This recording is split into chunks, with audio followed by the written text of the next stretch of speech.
Você quer apoiar o nosso canal e nos ajudar a produzir mais conteúdo para você? É simples. Basta você acessar o link da lojinha na descrição sempre que precisar comprar algum produto. Com este simples gesto, você estará nos ajudando muito. Mas eu achei interessante porque ela está vivendo um pouco um conflito que tem sido muito comum nos dias de hoje. Ela fala: padre, o que tem me feito sofrer é o meu questionamento sobre a vida. Eu me vejo, me amo, me importo com o que pensam de mim, mas de forma positiva. As críticas eu uso para melhorar, os elogios enchem meu ego, tudo bem. Aliás, eu era assim. Até que comecei a me questionar o porquê de me sentir satisfeita com essas coisas. Afinal, só tem importância para mim, e ao concluir que todos nós somos sozinhos. No fundo, somos sozinhos. Chegar a essa conclusão me desesperou. Retirou até mesmo o sentido do que eu tinha para este reconhecimento que o outro me dava. Eu me sinto só. E como se só eu me preocupasse comigo. Quando me falam, sinto acolhida, mas quando penso que o que as outras pessoas falam são palavras jogadas fora, eu vejo o quanto só eu tenho importância para mim. Minha solidão se aprofunda e eu me pergunto, então, para que viver? Para que estudar, trabalhar, procriar, se isso só tem sentido para mim? Quero voltar a ser eu mesma, porque eu sempre amei ser quem eu sou e hoje tenho sentido muita dificuldade de viver esse sentimento. Isso é muito comum nos dias de hoje, né? Essa perda do sentido da vida. Primeiro que ela fala uma coisa que é muito verdadeira. No fundo, nós somos sós. Ninguém pode nos livrar dessa solidão. Aliás, esse livro que eu vou lançar agora, se Deus quiser, em junho, chama-se Orfandades, o Destino das Ausências. É um livro de contos em que eu, a partir de personagens e de histórias, eu trato, dessas orfandades que são naturais desta insuficiência da condição humana, que é, no fundo, eu acabo tendo que experimentar as minhas questões mais fundamentais sozinho. É claro, o outro do meu lado me ajuda, mas em última instância, sou eu e minhas misérias, O outro não consegue acessar tudo que eu sou, como eu gosto sempre de dizer, porque eu sou um totalmente outro. O outro é um totalmente outro. Por mais que eu esteja ao lado daquela pessoa, eu não tenho como acessar a totalidade dela. E essa incapacidade de ser acessado na nossa totalidade gera uma solidão, uma sensação de ser só. Porque é aquele momento em que você não tem palavras para definir o que você sente. Essa é a solidão. É aquele sentimento que nem você entende. É aquela mágoa que nem você compreende porque tem. É neste lugar de solidão que moram todos esses sentimentos que são muitas vezes difíceis de serem entendidos. Agora, é interessante que a sociedade moderna tem acentuado muito essa sensação de solidão, pelas características que são próprias dos dias de hoje, A dificuldade dos vínculos, como nós já falamos em outros momentos também, a facilidade com que as pessoas se desprezam, com que elas se trocam, a falta de fidelidade, a falta de confiança, muitas vezes a falta de verdade na relação. Isso aprofunda muitas vezes essa solidão. Faz com que a gente se sinta cada vez mais solitários. E volto a dizer, não é essa solidão de você não ter alguém ao lado. Não, estou falando daquela que você experimenta de maneira inevitável, mesmo que você esteja rodeado de pessoas. Até na abertura do livro, eu estou escrevendo um texto para colocar lá. Eu estava pensando nisso ontem. Estava escrevendo lá. Não há cuidado humano que possa nos socorrer desta sensação de solidão. Eu acho que é a solidão que nós vamos experimentar na hora da morte,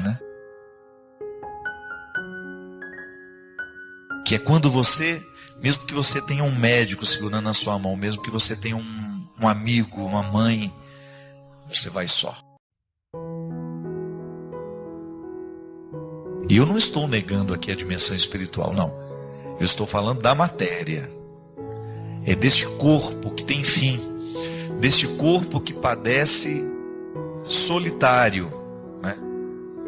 Aí a fé nos ajuda a entender que essa experiência será vivida na presença de Deus, em que Ele nos dá o suporte, o conforto, né? A força para ultrapassar essa fronteira. Tudo bem, a fé nos ensina isso. Agora, antropologicamente, nós vamos enfrentar isso de maneira muito dura. Agora, como é que eu posso fazer para que essa orfandade, essa solidão, não venha retirar as minhas esperanças? Como aqui, né? Essa menina já teve muita facilidade de ser quem ela era, muito elogiada por todo mundo, certamente uma pessoa muito querida, mas de repente ela mergulhou nessa solidão e ela descobriu de que nada valeria, não adianta o outro me reconhecer se eu não me reconheço. Não adianta o outro me querer bem se eu não me quero, se eu não me acolho. E aí, minha gente, nós entramos nessa questão que nós já tocamos tantas vezes, mas que ela é sempre atual, ela é sempre necessária de ser dita. O ser humano que não se acolhe, o ser humano que não se conhece, que não está disposto a viver esse dilema de ser quem é, não vai alcançar. Não vai conseguir viver essa realização humana.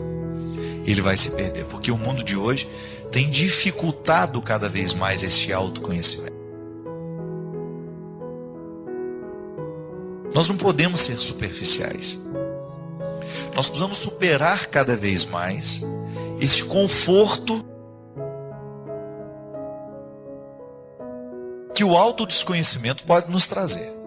Porque a falta de conhecimento, a falta de autoconhecimento, né, ela pode gerar um conforto temporário.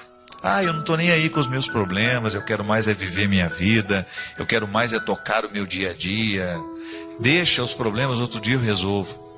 Pois é, mais cedo ou mais tarde a vida vai nos cobrar. Por isso que o autoconhecimento, e a gente começa aprendendo isso desde criança, quando a gente é bem orientado para esse processo, ele vai criar adultos mais dispostos e mais com uma imunidade um pouco melhor, né? Para dar conta dessa vida. Porque se você não toma cuidado, se você não se percebe, você corre o risco de arrastar todos os dilemas que deveriam ter sido resolvidos na adolescência para a juventude. E da juventude para a idade madura e depois para a velhice. E aí, porque você não resolveu aquele conflito na hora certa, você corre o risco de depois não ter condições de resolver. Porque estão todos acumulados. Superar essa superficialidade dia a dia é inevitável. Olha, a nossa cultura, ela favorece a superficialidade. Os ambientes que nós frequentamos, muitas vezes, eles favorecem a superficialidade. Você vê pela altura da música, que impede que as pessoas conversem.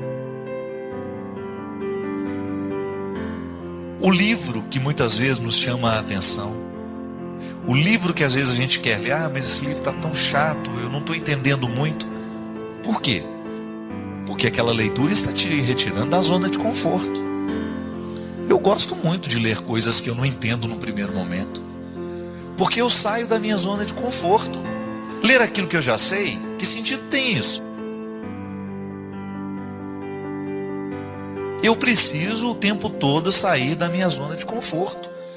E isso é existencial. Se eu quiser dar conta de mim, se eu quiser lidar melhor comigo, eu tenho que sair da minha zona de conforto. E como é que eu saio da minha zona de conforto? Na minha convivência, no meu encontro com os outros, com os que são diferentes de mim.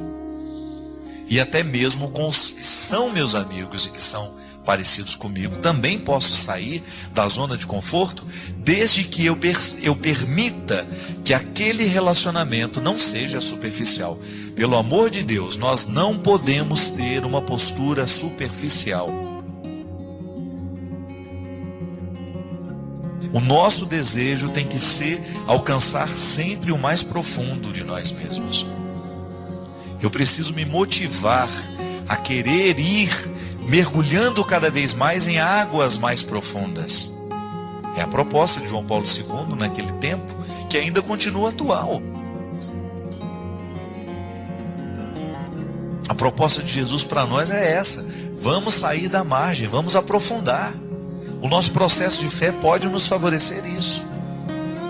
Porque se a gente não aprofunda, minha gente, nós não saberemos entender essa solidão e não saberemos administrar. A superficialidade, ela não favorece a experiência da solidão. Isso é um fato comum. Eu não suporto ficar sozinho. Isso não pode. Eu não suporto parar de trabalhar. Eu não suporto ficar quieto. Que isso?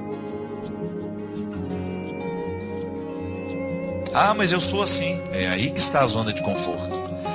A palavra eu sou assim, ela significa a zona de conforto.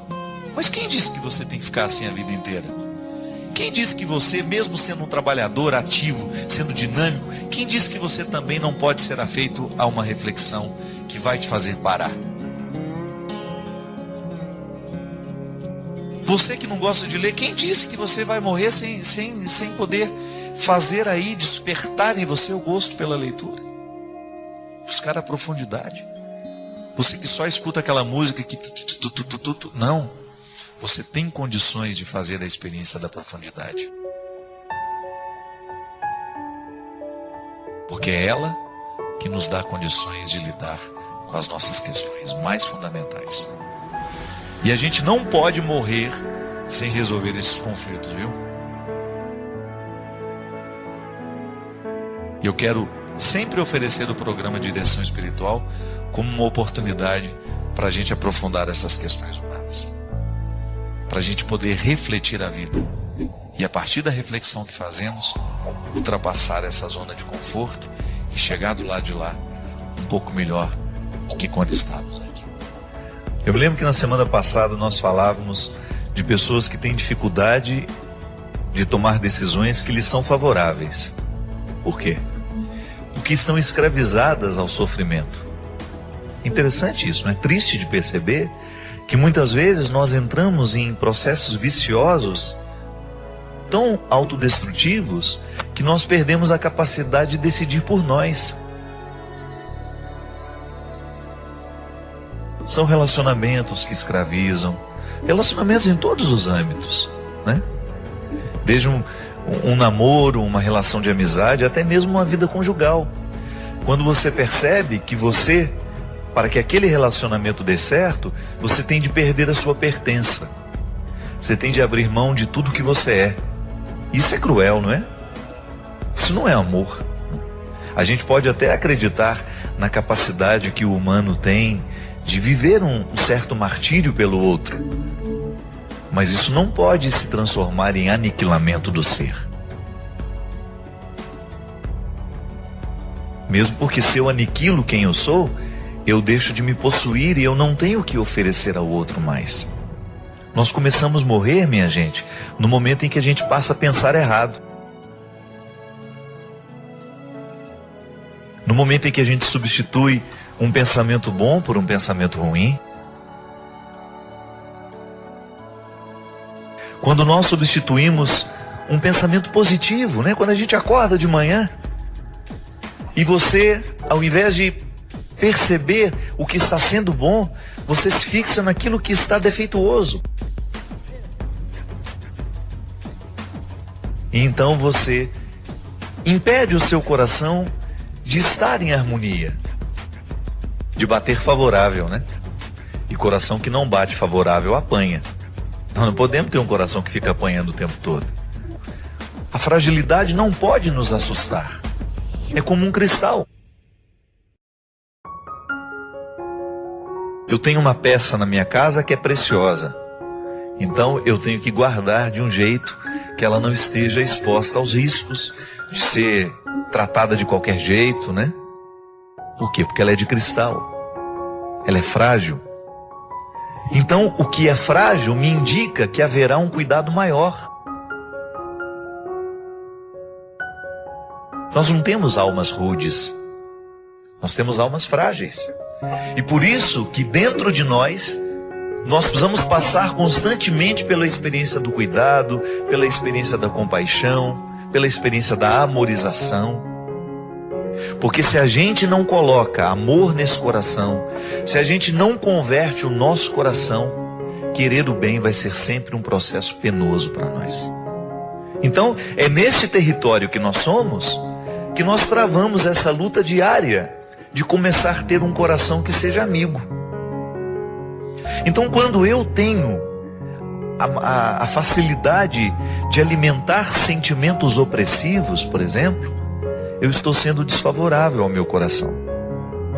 Porque uma pessoa que é dominada por sentimentos opressivos, por pensamentos opressivos, ela vai ter muita dificuldade de viver harmoniosamente, de buscar equilíbrio nas coisas, nas realidades. Quando nós dizemos a expressão coração, nós estamos falando da nossa totalidade. É como se houvesse em nós um centro onde tudo é decidido, né? E na verdade o nosso coração é o cérebro, né? O que realmente decide todas os sentimentos, tudo aquilo que nos povoa é no cérebro. Mas nós gostamos de dizer que é o coração que decide, quando nós estamos nos referindo às dimensões emocionais que também são cerebrais, também são racionais. É tudo aqui, na nossa cabeça. E é aí que entra a questão.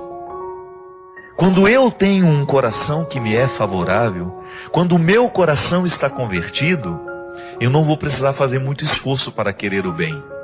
Isso é fantástico, minha gente.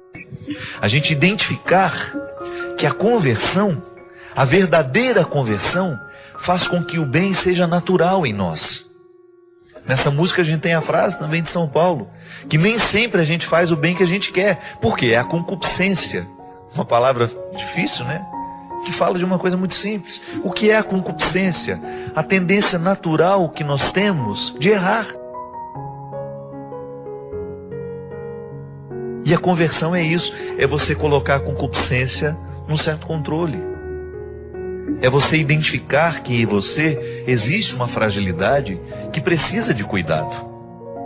Eu sempre gosto desse exemplo. E é interessante a gente compreender que a conversão, essa aproximação que nós fazemos de Deus para ter um coração melhor, gosto sempre de dizer isso, o processo religioso na vida humana é justamente para nos ajudar a lidar com as questões humanas.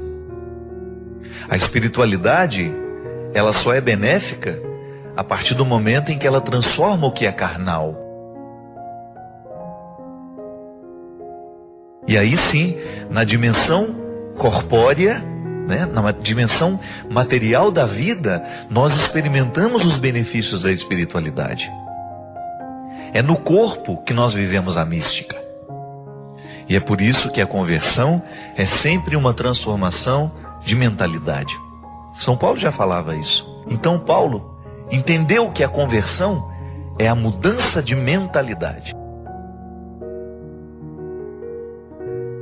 O verdadeiro cristão é aquele que está constantemente passando por um processo de transformação mental. Olha que fantástico isso. Você sabe que cada vez que você aprende uma coisa nova, o seu cérebro é modificado fisicamente? Ele sofre modificações físicas. Então, quando nós mergulhamos no mistério do cristianismo, nós começamos a assimilar um jeito de ser e de pensar de Jesus. Se você for pensar, hoje nós somos proibidos de viver o nosso cristianismo? Não. Só que nós estamos dentro de uma sociedade que está fechando o cerco, cada vez mais. A partir do momento que nós assumimos o cristianismo como uma proposta de vida, fazer o bem deve ser uma satisfação, um prazer. Você sabe disso, já cansamos de falar isso aqui. A agressividade, ela é absolutamente necessária na vida humana. E como é que nós devemos exercer a nossa agressividade? Sonhando alto, buscando no nosso dia a dia a melhoria de nós mesmos. Porque se nós não fazemos isso, nós vamos começar a agredir as pessoas. Fisicamente até. Vamos agredir com as nossas palavras, vamos agredir com os nossos gestos, com a nossa postura. Existem pessoas que nunca levantaram a mão para dar um tapa no outro, na outra pessoa, mas é agressiva o tempo todo.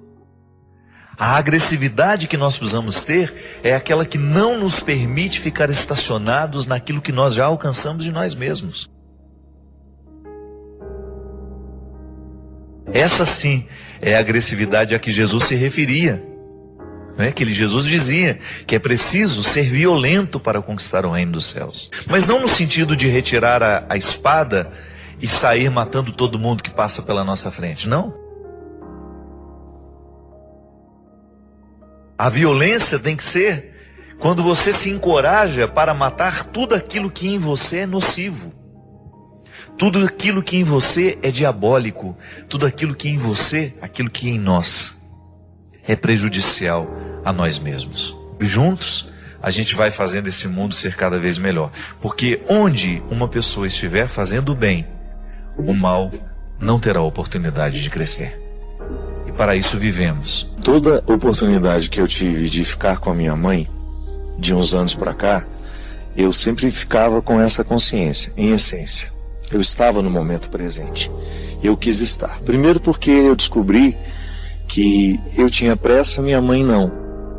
Eu tenho destreza para andar, minha mãe não. Então eu fui entendendo que amar é entrar no tempo do outro, no compasso do outro. Então todas as vezes que eu pude estar com ela, eu quis estar no tempo dela, não impor o meu tempo a ela, que ela não suportaria. E toda e qualquer oportunidade que eu tinha, mãe, como eu era naquela época? Porque a minha mãe viu um Fábio que ninguém viu. Então ela tinha algumas informações que morreram com ela, acabaram com ela. Aliás, eu acredito que o maior desconforto de perder mãe, eu não imaginava que seria tão cruel, é justamente você saber que você perdeu o significado mais estreito que você pôde viver em termos de vínculo. É o vínculo mais estreito que a gente pode experimentar, é ser filho de alguém. Quando eu soube que a minha mãe estava com Covid, eu já comecei a saber que ela não suportaria aquela doença. E quando eu precisei viver o processo de ir me despedindo dela, os passos tortuosos, quem está nos acompanhando agora em casa, que teve alguém hospitalizado com a doença, sabe do que eu estou dizendo. Passo a passo. No momento que o ar começa a faltar,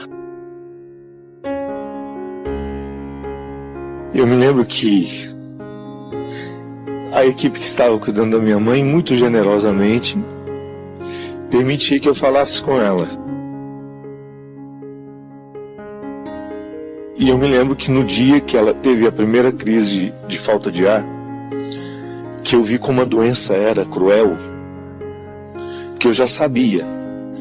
Mas ver a minha mãe com aquela falta de ar e eles precisaram me ligar na hora porque foi a única forma que ela teve de se acalmar.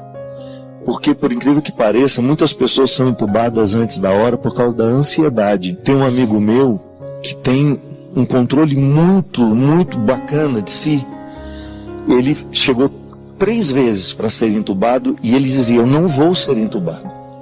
Porque depois que você entuba, você diminui muito as chances de voltar. E eu sabia dessa estatística. E aí quando eu vi minha mãe, aí na última chamada de vídeo, vamos entubá-la. Eu me lembro direitinho, minha gente, como se fosse hoje. Ela do lado de lá, e eu dando a ela aquilo que eu tinha de mais sagrado, sabe? Que era o ser padre que ela tanto admirou, que ela tanto ficou feliz por eu ser. Eu não fiquei padre por causa da minha mãe, mas a minha mãe tinha uma alegria por eu ser padre, e eu fui fazer com ela uma oração, como se eu fosse alguém que estava em paz e tranquilo com aquilo que estava acontecendo. E eu falei para ela assim: mãe, a senhora agora vai dormir um pouquinho, que a senhora está muito cansada. Ela não me desmentiu. Ela fez o que ela sempre fez. Me acolheu mesmo quando eu era mentiroso. Aí ela falou assim: é verdade, Fabinho, eu estou cansada mesmo. E daqui a pouco a senhora vai acordar, vai estar tudo bem. A última frase dela para mim foi: sim, vai ficar tudo bem. E aí vem a outra crueldade da doença, que é você não poder velar, você não poder fazer. Eu não sei como minha mãe foi sepultada. Ela que era tão vaidosa, sabe? A gente não pôde colocar nela o vestido que ela gostava, nada disso. Quando eu cheguei assim, na porta do cemitério, foi uma cena, sabe aquela coisa que você sabe que você nunca mais vai esquecer aquilo? Quando o carro parou, infelizmente, o carro que me levou parou assim 3 metros atrás do carro funerário. E quando eu desci do carro, que eu olhei, eu vi o caixão da minha mãe. E eu olhava para aquela cena e eu pensava: meu Deus do céu, eu não conseguia andar. Parecia que eu estava paralisado, sabe? Eu olhava para aquele caixão e eu pensava assim: nessa caixa está a mulher que eu mais amei na vida. Foi a pessoa que me trouxe ao mundo, que me ensinou tudo que eu sei como gente. Eu digo assim, sem medo de errar, eu fiz 2 faculdades, mas nada supera o que minha mãe me ensinou. Eu li tanta coisa bacana, mas nada foi mais surpreendente até o último momento do que a vida da minha mãe para mim. E de repente ela estava ali, naquela caixa lacrada, sem nos dar, sabe, a oportunidade de últimos gestos, e a gente precisa tanto disso. Essa dor é tão cruel, gente, a dor dessa doença é tão cruel. Por isso que quando hoje eu escuto, às vezes eu leio lá nos meus posts, né, as pessoas dizem: padre, perdi minha mãe hoje, padre, perdi meu irmão. Meu Deus do céu. Então o luto da Covid é muito difícil, é muito difícil. Eu acho que se talvez a minha mãe tivesse morrido do coração, como a gente morria de medo, a minha mãe, ela viveu durante 8 anos com 96% de entupimento de uma artéria importantíssima. Nunca perdi o sorriso, nunca perdi o bom humor, nunca. E aí, e ela sempre dizia uma frase que eu nunca pude concretizar, que ela falava para mim assim: Fabinho, quando eu estiver morta, que você me olhar no caixão, você fala assim: se a dona Ana pudesse falar mais alguma coisinha, o que ela ia falar? Ela me olhava e falava assim: se eu pudesse eu viveria mais um pouquinho. Não se demore com os que estimulam sua insegurança, com os que instrumentalizam sua fragilidade. Cerque-se dos que estão comprometidos com sua evolução, porque a qualidade da vida emocional depende dos que escolhemos andar ao lado. Às vezes é muito fácil a gente se acostumar com uma ambiência emocional desfavorável. O que é uma ambiência emocional? As pessoas que de alguma forma nos influenciam. Quem faz parte da sua ambiência emocional? Aqueles cuja palavra pesa sobre você. Aqueles cuja opinião é importante para você. Aqueles que você, no dia a dia, divide a vida, seja no trabalho, seja na vida emocional, seja na família. Às vezes nós nos acostumamos com uma ambiência emocional desfavorável. É aquela pessoa que nos critica o tempo todo, parecendo querer o nosso bem. Não. Crítica em excesso nos fragiliza, E a gente identifica facilmente quando uma crítica está a nosso favor. Às vezes a pessoa nos critica com desdém, com satisfação, de nos diminuir, de nos humilhar, e quer que a gente acredite em sua boa intenção. Não é assim que funciona. Quando alguém está comprometido com a nossa felicidade, com a nossa evolução, nós percebemos a diferença na maneira como ela nos critica. É uma crítica envolvida em tanto amor, em tanto cuidado, que nunca nos ofende, por mais que nos desinstale. Às vezes a crítica do outro nos desinstala, mas não nos ofende.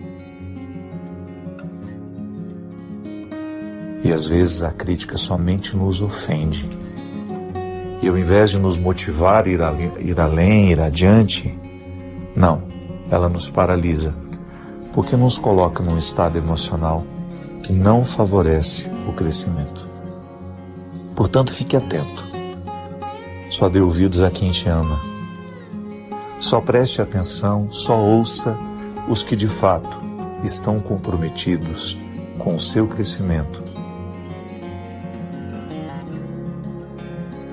Padre Fábio, tem mais ou menos 4 anos que me separei, não por minha culpa, mas sim por coisas do meu marido, por coisas que me fez passar.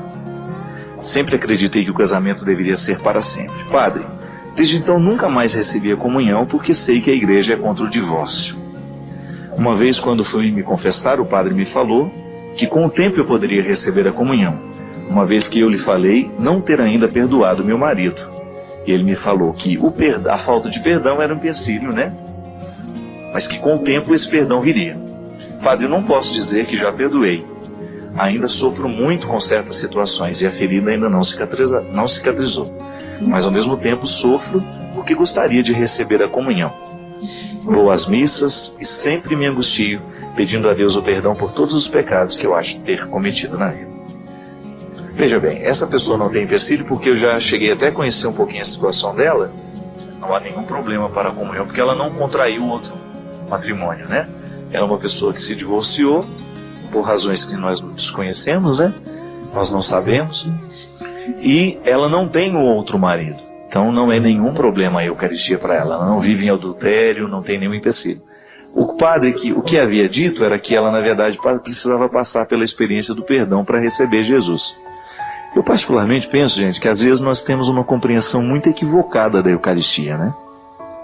Às vezes a gente tem aquela sensação de que a Eucaristia, ela tem que ser recebida por pessoas puras. Tá certo, é uma teologia válida. Mas veja bem, se a gente for pensar a palavra de Jesus, quando ele nos diz que ele veio para os doentes. Então veja bem, ela tem uma sinceridade de coração, ela não está em adultério, não é um pecado mortal, ela precisa passar pelo processo do perdão. Será que aqui a Eucaristia não seria um remédio para esse perdão chegar? Às vezes eu fico pensando que a gente se priva da Eucaristia, quando na verdade ela é o remédio para curar o que nós estamos precisando. Eu não posso crer que eu me afastar da Eucaristia só porque eu ainda não consegui perdoar, seja uma causa para eu estar distante da Eucaristia. Mesmo porque eu tenho que crer, né? Eu gosto de crer nisso. Não é que eu tenho que crer. Eu gosto de crer que Jesus, ele é justamente o complemento das minhas ausências.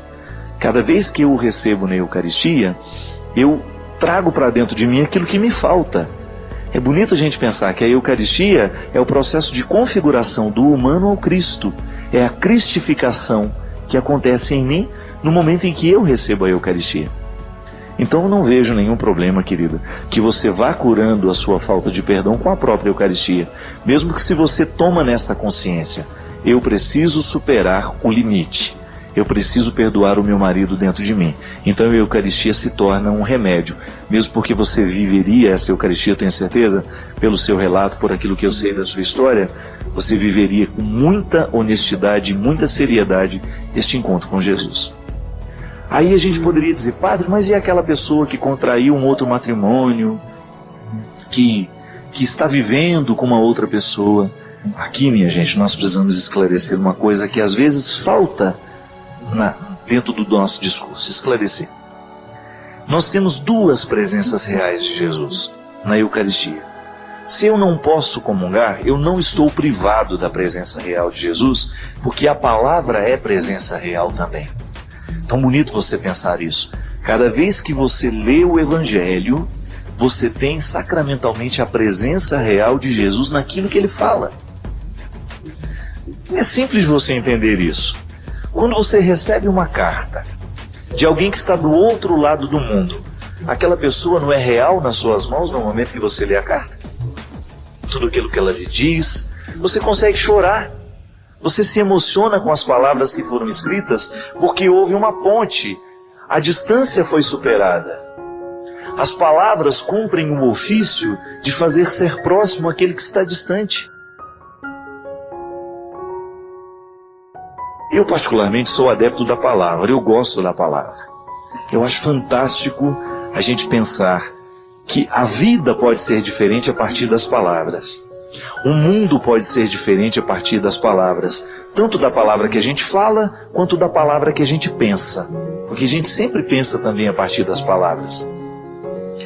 A presença de Jesus é real no Evangelho. É como receber uma carta que faz chegar aquele que estava distante. Então, toda vez que eu leio a vida de Jesus, eu estou diante de sua presença real.